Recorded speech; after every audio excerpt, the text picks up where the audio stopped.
প্রিয় দর্শক, আপনাদের শুভেচ্ছা জানিয়ে চ্যানেল আইয়ের নিয়মিত আয়োজন সংবাদপত্রে বাংলাদেশের আজকের পর্বটি শুরু করছি। আমি মীর মাসরুর জামান।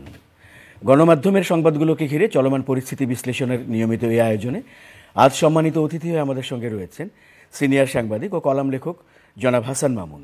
আমরা স্বাগত জানাচ্ছি আপনাকে আমাদের মাঝে। ধন্যবাদ। প্রিয় দর্শক, আমরা জানি আজ বাংলাদেশের সনাতন ধর্মাবলম্বীদের সবচেয়ে বড় ধর্মীয় উৎসব শারদীয় দুর্গাপূজা শেষ হচ্ছে প্রতিমা বিসর্জনের মধ্য দিয়ে আজ বিজয়া দশমী। এর মধ্যে আমরা গণমাধ্যমে বেশ কদিন ধরেই আনন্দ উচ্ছ্বাস এবং ধর্মীয় আচার অনুষ্ঠানের মধ্য দিয়ে এই দুর্গাপূজার আনুষ্ঠানিকতা উদযাপন করতে দেখেছি সনাতন ধর্মাবলম্বীদের, এবং সেখানে নিরাপত্তা ব্যবস্থা সহ বিভিন্ন বিষয় আলোচনায় ছিল এরই মধ্যে। তো সেই দুর্গাপূজার আনুষ্ঠানিকতা আজ শেষ হচ্ছে। আমরা এই প্রসঙ্গটিকে ঘিরেই আলোচনা শুরু করতে চাই আজকের সম্মানিত অতিথি জনাব হাসান মামুনের সঙ্গে। হ্যাঁ, দুর্গাপূজা আমি নিজে কালকে 2-3টা পূজা মণ্ডপে গিয়েছিলাম, যেমন আমাদের বাসার কাছে রামকৃষ্ণ মিশনে। তো বেশ আস্থা এবং আনন্দমুখরতা আমি লক্ষ্য করেছি ব্যক্তিগতভাবে। যাই হোক, তো আমাদের সরকারের প্রতিনিধি যারা, তারাও বিভিন্ন মণ্ডপে গিয়েছেন, তাদের যাওয়াটা গুরুত্ববহ। ডক্টর ইউনূস প্রধান উপদেষ্টা, উনি কিন্তু এই সময়টায় নিউ ইয়র্কে ছিলেন জাতিসংঘের অধিবেশনে যোগ দিতে। তো ফলে উনি যেতে পারেননি, কিন্তু তার আগে উনি গিয়েছিলেন এবং উনি গিয়ে বলেছিলেন যে এবার আরও উৎসব মুখরতায় পূজা উদযাপিত হবে। তবে এর মধ্যেও কিন্তু কিছু অঘটন ঘটেছে, এটা উল্লেখ করতে হয়। আমি একটা নিউজে দেখছিলাম যে 29টা প্রতিমা ভাঙচুরের ঘটনা ঘটেছে এর মধ্যে গত মাসে। নতুন মাস তো শুরু হলো। তো এইসব ঘটনা কারা ঘটিয়েছে সেটা প্রশাসনকে চিহ্নিত করতে হবে। পূজা হয়ে গেলে ব্যাপারটা নিষ্পত্তি হয়ে গেল তা না। আজকে তো প্রতিমা বিসর্জনের ভেতর দিয়ে বিজয়া দশমী অতিক্রম করবে হিন্দু সম্প্রদায় এবং সারা দেশের মানুষ। এটা কিন্তু একটা সর্বজনীন উৎসব এক অর্থে। এখানে সবাই অংশগ্রহণ করে, যেমন আমিও গিয়েছিলাম দেখতে, এবং সেখানে তো কেউ চিহ্নিত না যে কে কোন সম্প্রদায়ের, তাই না? সবাইকেই স্বাগত জানানো হয়। তো এটা সুপ্রাচীন উৎসব এবং বাঙালি হিন্দু সম্প্রদায়ের প্রধান উৎসব। এখানে একটু উল্লেখ করতে চাই, গণ অভ্যুত্থানের পর গত বছর যে উদ্বেগ উৎকণ্ঠা ছিল পূজা উদযাপন নিয়ে, এবার একটু কম ছিল। গতবারের অভিজ্ঞতা কাজে লেগেছে। আর সরকার কিন্তু, এই সরকার সাধারণত আগে বিজয়া দশমীতে ছুটি থাকতো, এই সরকার 2 দিন ছুটির ব্যবস্থা করেছে নির্বাহী আদেশে। দশমীর আগের দিনও ছুটি, এবারও তাই হচ্ছে। সে কারণে 4 দিনের লম্বা ছুটি, এবং এই 4 দিনের লম্বা ছুটিতে রাজধানী কিন্তু ফাঁকা হয়ে গেছে, তাই না? লোকজন গ্রামে গেছে, বেড়াতেও গেছে। যদিও বেড়ানোর একটা জায়গায় অস্থিরতা চলছিল, অস্থিরতা কমে এসছে, কিন্তু অনেক অঘটন ঘটেছে ওখানে। আমি খাগড়াছড়ির কথা বলছি। তবে বান্দরবান এবং রাঙামাটিতে কিন্তু পর্যটকরা গেছে। সবচেয়ে বড় কথা, রাজধানী এবং শহরাঞ্চলের মানুষ এখন গ্রামে অবস্থান করছে 4 দিনের লম্বা ছুটিতে। আমার মনে হয় যে রাজনৈতিক দলগুলো এই ছুটিটাকে কাজে লাগাবে, কারণ সামনে তো নির্বাচনী প্রচারণা কিন্তু এক ধরনের শুরু হয়ে গেছে। কোনো দল তো প্রার্থী তালিকা চূড়ান্ত করে ফেলেছে। আর মাঠে থাকা সবচেয়ে বড় দল বিএনপি, তারাও কিন্তু প্রার্থী তালিকা চূড়ান্ত করার পথে। নানা রকম খবর আছে যে 50 জন বদল হবে, তাই না? 200 জনের প্রাথমিক তালিকা সম্পন্ন, এইসব খবর আছে। আবার দল থেকে প্রতিবাদও করা হচ্ছে যে না, আমরা চূড়ান্ত করিনি। যাই হোক, কিন্তু প্রক্রিয়া চলছে। আজকে খবর আছে যে ঘরে ঘরে যাওয়ার কর্মসূচি বিএনপির, তাই না? বিএনপি খুলনা থেকে নির্বাচনী কার্যক্রম শুরু হচ্ছে। এই কথাটা কিন্তু তারেক রহমান সাহেব বলেছিলেন কুমিল্লার। এখানে আপনার সঙ্গে আমরা আলাপ করেছিলাম যে ঘরে ঘরে যেতে হবে, বড় বড় জমায়েত করে লাভ নেই।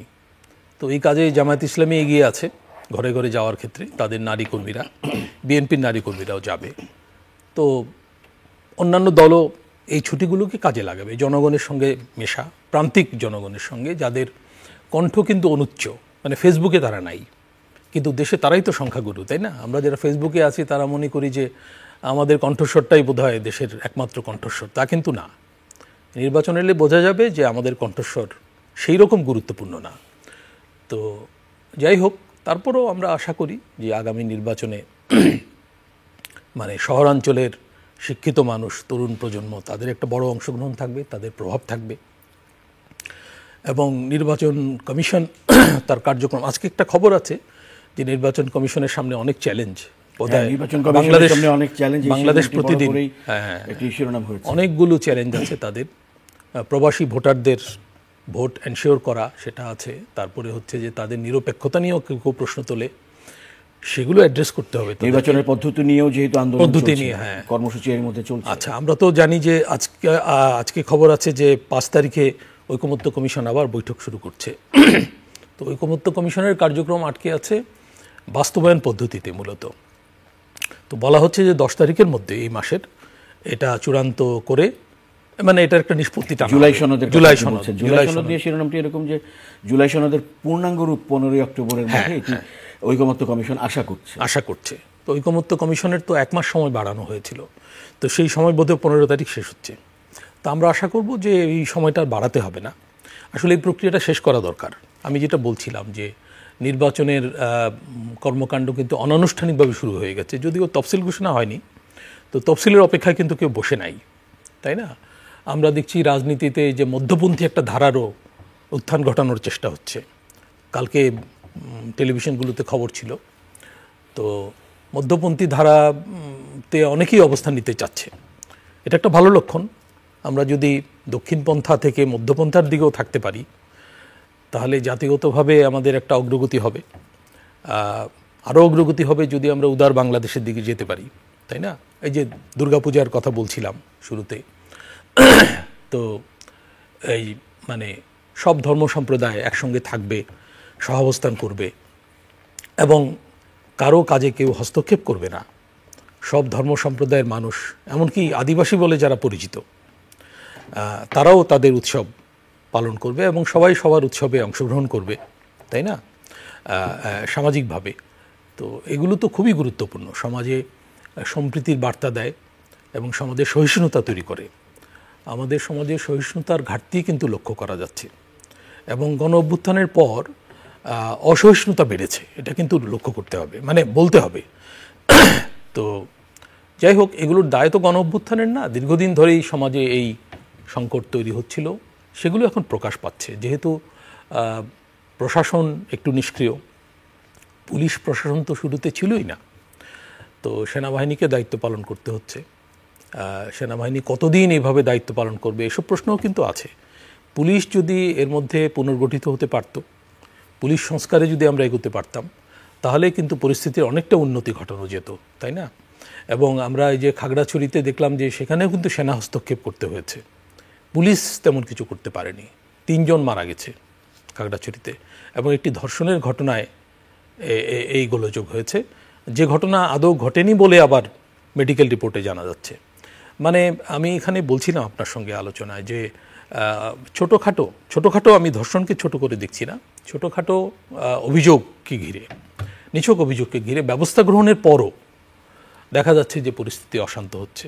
এবং অনেক ক্ষেত্রে অন্যান্য স্থানেও যে ধর্মীয় নানা বিষয়ে একটা ফেসবুক পোস্ট দেওয়া, আদৌ সে পোস্টটা দিয়েছে কিনা সেটা তদন্ত হওয়ার আগেই দেখা যাচ্ছে জ্বালাও পোড়াও শুরু হয়ে যাচ্ছে, এবং তার বিরুদ্ধে ব্যবস্থা নেওয়া, তাকে গ্রেপ্তার করা, এগুলোর পরও কিন্তু থামানো যাচ্ছে না। মাইকে ঘোষণা দিয়ে মানে উত্তেজনা সৃষ্টি হচ্ছে এবং দলবদ্ধ হামলা, এইসব ঘটনা ঘটছে। তো এগুলো সরকারকেই আলটিমেটলি মোকাবেলা করতে হবে, এবং সমাজে আস্থা পুনরুদ্ধার করতে হবে। এই যে আজকে কিন্তু কিছু খবর আছে, অর্থনীতির খবর আছে, আমি যুগান্তরে দেখছিলাম, তারপর কালের কণ্ঠে, যে ব্যাংক খাত নিয়ে কিন্তু চরম অস্থিরতা চলছে। আমাদের দেশের সবচেয়ে সফল ব্যাংক ছিল ইসলামী ব্যাংক। আমরা জানি যে বিগত শাসনামলে ইসলামী ব্যাংককে কীভাবে দখল করা হয়েছিল অস্ত্রের মুখে, এবং নিরাপত্তা বাহিনীর গোয়েন্দা সংস্থাকে ব্যবহার করে। খুবই মানে ভয়াবহ ঘটনা। আমি জানি না পৃথিবীতে ব্যাংকিংয়ের ইতিহাসে এরকম ঘটনা আছে কিনা।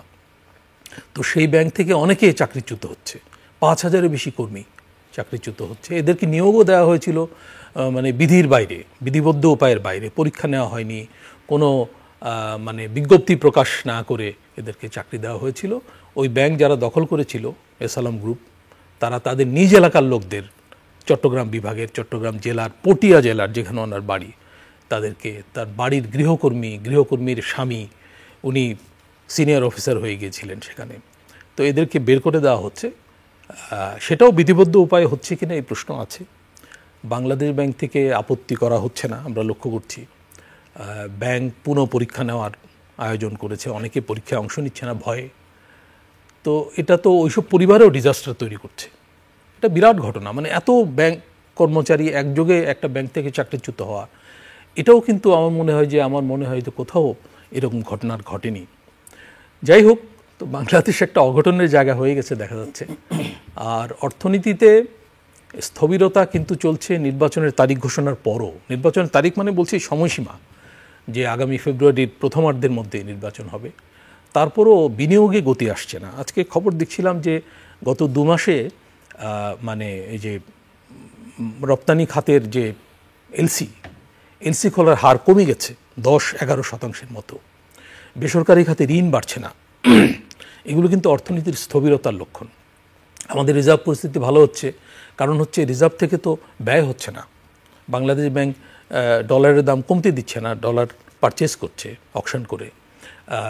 এতে আবার মূল্যস্ফীতিও কমছে না, কারণ ডলারের দাম বেশি থাকলে তো ইম্পোর্ট কস্ট হাই থাকে, এবং ইম্পোর্ট কস্ট হাই থাকলে তো সেটা প্রাইসে রিফ্লেক্টেড হয়।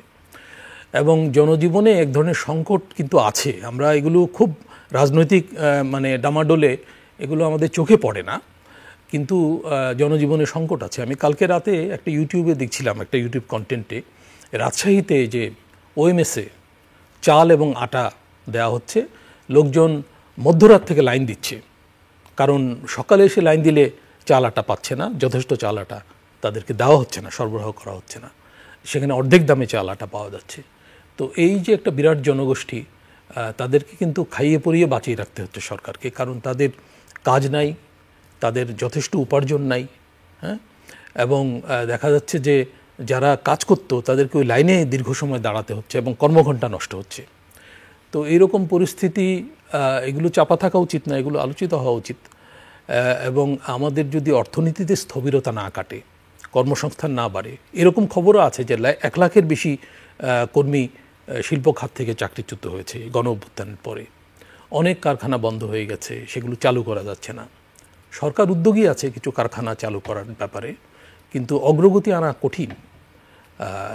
মানে যাই হোক, তো এই পরিস্থিতির মধ্যে আমরা আছি, এবং আমার মনে হয় যে সংস্কার প্রক্রিয়াটা দ্রুত শেষ করে সবাই মিলে নির্বাচনের দিকে গেলে বিনিয়োগ পরিস্থিতিরও একটা ইতিবাচক ধারা তৈরি হতো। আমরা ভিন্ন একটি সংবাদে যাই। আমরা জানি যে এই মুহূর্তে বিশ্বে একটি অন্যতম প্রধান সংকট হচ্ছে গাজায় নির্বিচারে ইসরায়েলি হামলা এবং যুদ্ধটি বন্ধ না হওয়া, এবং গাজাবাসীর যে আরও যে সংকটগুলো তৈরি হয়েছে, দুর্ভিক্ষের মতো পরিস্থিতি, খাবার নেই, চিকিৎসা পাচ্ছেন না। তো সেই অবস্থায় গ্লোবাল সুমুদ ফ্লোটিলা নামে একটি জাহাজ ইতালির বার্সেলোনা থেকে 31 আগস্ট রওনা দিয়েছিল।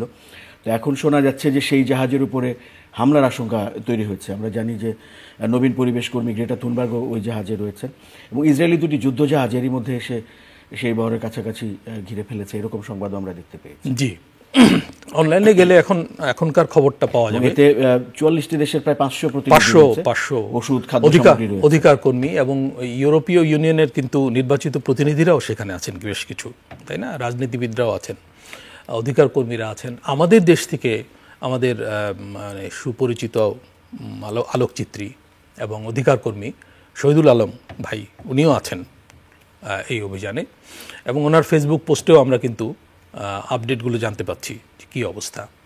তো এই মুহূর্তে কী অবস্থা আমরা জানি না, কিন্তু ইসরায়েল তো হুমকি দিয়ে রেখেছে যে তারা এই ধরনের তৎপরতা বরদাস্ত করবে না। তো এইরকম তৎপরতা এত সংগঠিতভাবে না হলেও আগেও হয়েছে, এবং ওই তো ইসরায়েল মানে করেছে, অবরোধ সৃষ্টি করেছে, ধরে নিয়ে গেছে অধিকার কর্মীদের, এই ব্যাপারগুলো ঘটেছে। তো আমরা মানে আশা তো করব যে কোনো অঘটন ঘটবে না, অন্তত ইসরায়েলের তরফ থেকে কোনো মানে অত্যন্ত বাজে কিছু করা হবে না। কারণ ইসরায়েলকে কিন্তু বুঝতে হবে যে এই যে সাম্প্রতিককালে মার্কিন যুক্তরাষ্ট্র বাদে নেটোভুক্ত বলছি কেন, মানে নিরাপত্তা পরিষদের সবগুলো দেশ কিন্তু ফিলিস্তিনিকে রাষ্ট্র হিসেবে স্বীকৃতি দিচ্ছে। ব্রিটেন দিয়েছে, ফ্রান্স দিয়েছে। এগুলো হচ্ছে গুরুত্বপূর্ণ ঘটনা, এবং এরা যুক্তরাষ্ট্রের মিত্র বলে পরিচিত। এবং এই অভিযানটা কিন্তু ইউরোপ থেকে শুরু হয়েছে। এখানে বিভিন্ন দেশ থেকে 40টা জাহাজ রওনা হয়েছে এবং আপনি বললেন 500 অধিকার কর্মী রাজনীতিবিদ আছেন এখানে। তো এটা একটা বড় ধরনের অভিযান এবং এখানে কি পরিমাণ ত্রাণ সামগ্রী নিয়ে যাওয়া হচ্ছে সেটা মুখ্য না, হয়তো যে পরিমাণ প্রয়োজন সে পরিমাণ নেওয়া তো সম্ভব না। গাজায় তো একটা যুদ্ধ পরিস্থিতি শুধু না, গাজায় যেটা চলছে সেটা হচ্ছে গণহত্যা, এবং জাতিসংঘ বলছে যে এটা গণহত্যার পর্যায়ে পড়ে, মানে গণহত্যার যেসব ক্রাইটেরিয়া আছে সেগুলো ফুলফিলড হয় গাজায় যেটা হচ্ছে। আর গাজায় অনাহার চলছে, দুর্ভিক্ষ, চিকিৎসা সামগ্রীর অভাব। এরা কিন্তু চিকিৎসা সামগ্রী নিয়েও যাচ্ছে, খাদ্য, চিকিৎসা সামগ্রী, ওষুধ, এবং ইসরায়েল ত্রাণ তৎপরতা চালাতে দিচ্ছে না। মানে দুভাবে ইসরায়েল গাজায় হত্যাকাণ্ড চালাচ্ছে। একটা হচ্ছে প্রত্যক্ষভাবে গুলিগালা করে, বম্বিং করে, আরেকটা হচ্ছে এই যে মানুষকে অনাহারের মধ্যে ফেলে এই পরিস্থিতি তৈরি করছে। আমরা কি বলতে পারি? আমরা বলতে পারি যে এই অভিযানে বিশ্ব সম্প্রদায়ের মধ্যে গাজার প্রতি মানে সংহতি বাড়ুক। আমাদের তো সংহতি আছেই, সারা বিশ্বের মানুষের সংহতি বাড়ুক, আর পশ্চিমা বিবেক আরও জাগ্রত হোক, এবং পশ্চিমা যেসব দেশ এখনও ইসরায়েলের সঙ্গে প্রকাশ্যে সহযোগিতা করে যাচ্ছে, যেমন যুক্তরাষ্ট্র, পুরো খেলাটা কিন্তু এখনও যুক্তরাষ্ট্রের হাতে। এটা হচ্ছে দুঃখজনক। তাদের ভেটো পাওয়ার আছে, এবং যে কোনো ইসরায়েলের বিরুদ্ধে ব্যবস্থা গ্রহণের ক্ষেত্রে যুক্তরাষ্ট্র কিন্তু এখনও বড় বাধা। যদিও ট্রাম্পের একটা নতুন প্রস্তাবের কথা শোনা যায়, তো সেটা ইসরায়েল মানবে কিনা সেটাও মানবে, সেই প্রস্তাব নিয়ে প্রশ্ন আছে। কথা বলা হচ্ছে যে ওখানেও যুদ্ধ বন্ধের পরিষ্কার সুস্পষ্ট। এখানে গাজাবাসীর যে অধিকার প্রতিষ্ঠার বা পশ্চিম তীরের অধিকার প্রতিষ্ঠার বিষয় সেভাবে নাই, কিন্তু তারপরও প্রশ্ন আছে যে এই প্রস্তাবটাও ইসরায়েলি কর্তৃপক্ষ মানবে কিনা, বা এটা ইসরায়েলের সঙ্গে কতটা আলাপ আলোচনা করে ট্রাম্প দিয়েছেন, এসব প্রশ্ন আছে। যাই হোক, তো আমরা আশা করব যে এটা ঘিরে কোনো বিপর্যয়কর পরিস্থিতির সৃষ্টি হবে না, বরঞ্চ এটার যে উদ্দেশ্য যে মিডিয়ার মানে বিশ্ব মিডিয়ার মনোযোগ আকর্ষণ করা, ওখানে যে একটা ভয়ঙ্কর পরিস্থিতি বিরাজ করছে আজকের দুনিয়ায়, গাজায় যে ঘটনা ঘটছে এটা কিন্তু অকল্পনীয় আমাদের চোখের সামনে, এবং আমরা কেউ কিছু করতে পারছি না। তো এই বার্তাটাই এই অভিযানে কিন্তু দেওয়া হচ্ছে। এটা নিছক ত্রাণ পৌঁছে দেওয়ার ব্যাপার না, এটা হচ্ছে সারা বিশ্বের মানুষের মনোযোগ আকর্ষণ করা গাজাবাসীর যে মানবাধিকার তার প্রতি। তো আমরা গাজাবাসীর প্রতি সংহতি জানাই, ফিলিস্তিন রাষ্ট্রের প্রতি আমরা নতুন করে সংহতি জানাই, এবং আমরা তো মানে খুবই বেদনার্ত এইসব ঘটনাগুলি দেখে। বাংলাদেশের জনস্বার্থ সংশ্লিষ্ট বিষয় যদি বলি, তার মধ্যে একটি বিষয় প্রায় প্রতিদিনই শিরোনাম থাকছে, সেটি হচ্ছে যে ডেঙ্গু পরিস্থিতি। ডেঙ্গুতে এই পর্যন্ত 200 জন মারা গেছে, এরকম একটি শিরোনাম আমাদের চোখে পড়ছিল আজ। আবার এর সঙ্গে উত্তরবঙ্গে অ্যানথ্রাক্স ভাইরাস সংক্রমণের একটি সংবাদও আছে আমরা দেখতে পাচ্ছি। আচ্ছা, মানে খবরটা মানব জমিনে আছে সম্ভবত, যে অন্যান্য কাগজেও আছে যে এ পর্যন্ত মানে এই বছরে 200 জন ডেঙ্গুতে মারা গেছে। তো এই সংখ্যাটা বেশিও হতে পারে, এটা তো মানে অসমর্থিত সূত্রে আরও বেশি হবে। তো তারপরে অনেকের সমস্যা কিন্তু ডিটেক্টেড হয় না ঠিকভাবে, দেখা গেল যে অন্য ইয়েতে মারা গেছে কিন্তু ডেঙ্গু বলে চিহ্নিত করা হচ্ছে না। তো যাই হোক, এনথ্রাক্সের ব্যাপারে একটা মানে মানে কম ভয়ের জায়গা আছে, সেটা হচ্ছে যে এনথ্রাক্সটা মানুষে খুব ছড়ায় না। এটা সাধারণত মাটি থেকে গবাদি পশুর মধ্যে আসে, গবাদি পশুর থেকে মানুষের মধ্যে আসে। তো গবাদি পশুর সংস্পর্শে যারা কাজ করে এটাও কিন্তু বড় জনগোষ্ঠী, তাই না? ঘরে ঘরে গবাদি পশু পালার রীতি আছে, কোরবানি উপলক্ষেও তো আমরা গবাদি পশু তৈরি করি, তাই না? তো এই গবাদি পশুর সংস্পর্শে যারা আসে, বিশেষ করে গবাদি পশুর মাংস কেটে যারা বিক্রি করে, হ্যাঁ, তাদের মধ্যে এই রোগ ছড়িয়ে পড়ার আশঙ্কা আছে। এই রোগের চিকিৎসা আছে, কিন্তু চিকিৎসা না হলে এবং সঠিক সময় যদি এটা শনাক্ত না হয়, এতে কিন্তু মানুষের মৃত্যুও হতে পারে। রংপুরের পীরগঞ্জে সম্ভবত 2-3টি মৃত্যুর ঘটনা আছে। তো আমাদের আইইডিসিআর যারা রোগতত্ত্ব নিয়ে গবেষণা করে তাদেরকে এই ব্যাপারে মানে সক্রিয় হতে হবে, এবং স্থানীয় প্রশাসন বিশেষ করে প্রাণী সম্পদ বিভাগকে সক্রিয় হতে হবে, যাতে ওই ভ্যাকসিন প্রাণীর গবাদি পশুকে ভ্যাকসিন খাওয়ানো হয় এবং গবাদি পশু আক্রান্ত না হয়, কম হয়, তাহলে কিন্তু মানুষও কম আক্রান্ত হবে। অনেক অনেক ধন্যবাদ জনাব হাসান মামুন আজকে আমাদেরকে সময় দেওয়ার জন্য। প্রিয় দর্শক, আপনাদেরও ধন্যবাদ সঙ্গে থাকার জন্য। আমাদের সম্মানিত আলোচক শেষ পর্যন্ত যেটি বলছিলেন যে বিশেষ করে স্বার্থ সংশ্লিষ্ট যে বিষয়গুলো, সেবা খাত, বিশেষ করে স্বাস্থ্য খাত, এই খাতে আরও বেশি মনোযোগী হয়ে মানুষকে এরকম সংকট থেকে মুক্ত করার ব্যাপারে আশা করি আমাদের যে সংশ্লিষ্ট কর্তৃপক্ষ রয়েছেন তারা সজাগ এবং সচেতন হবে এবং সাধারণ মানুষের মধ্যেও সচেতনতা বাড়বে। আমরা সবাই মিলে ভালো থাকবো। ভালো থাকবেন সবাই।